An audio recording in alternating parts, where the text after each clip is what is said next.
పెళ్ళైనా పండగైనా వేడుక ఏదైనా పట్టుచీరల ప్రత్యేక వేదిక వారాహి సిల్క్స్.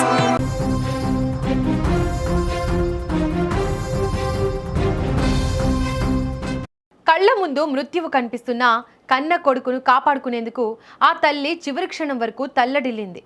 మరణం అంచున ఉన్న ఆ పసివాడిని గుండెలకు హత్తుకొని రక్షించే ప్రయత్నం చేసింది. కానీ ఆమె పోరాటం ఫలించలేదు. కుమారుడిని కాపాడుకోలేక ఆ తల్లి కన్నీళ్లు ఆమెతో పాటే కడిల్లో కలిసిపోయాయి. మధ్యప్రదేశ్ బోటు ప్రమాదంలో కనిపించిన ఈ హృదయ విదారక దృశ్యం అక్కడున్న వారిని కంటతడి పెట్టించింది. జబల్పూర్లోని బర్గి డ్యాంలో నిన్న సాయంత్రం పడవ బోల్తా పడిన ఘటనలో పలువురు గల్లంతైన సంగతి తెలిసిందే. అయితే వారి కోసం ఈరోజు ఉదయం కూడా సహాయక చర్యలు కొనసాగాయి. ఈ క్రమంలోనే ఓ తల్లి బిడ్డల మృతదేహాలను రెస్క్యూ సిబ్బంది గుర్తించి నీటి నుంచి వెలికితీశారు. 4 ఏళ్ల చిన్నారిని తల్లి అదిమి పట్టుకోగా వారి చుట్టూ లైఫ్ జాకెట్ ఉంది. నీటిలో మునిగిపోయే సమయంలో కుమారుడిని కాపాడడం కోసం ఆ తల్లి పడిన వేదనను తలుచుకొని అక్కడున్న వారు చలించిపోయారు.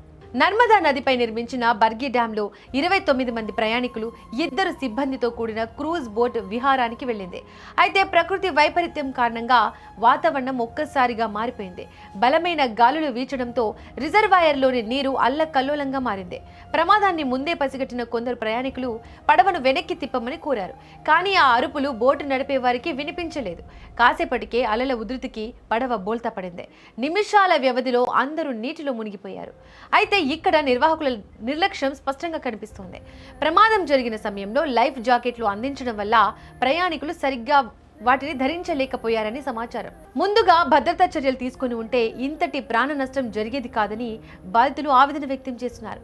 ఇప్పటి వరకు 9 మంది మృతదేహాలను వెలికి తీయగా సుమారు 15 మందిని సురక్షితంగా రక్షించారు. మిగిలిన వారి కోసం గాలింపు చర్యలు కొనసాగుతున్నాయి.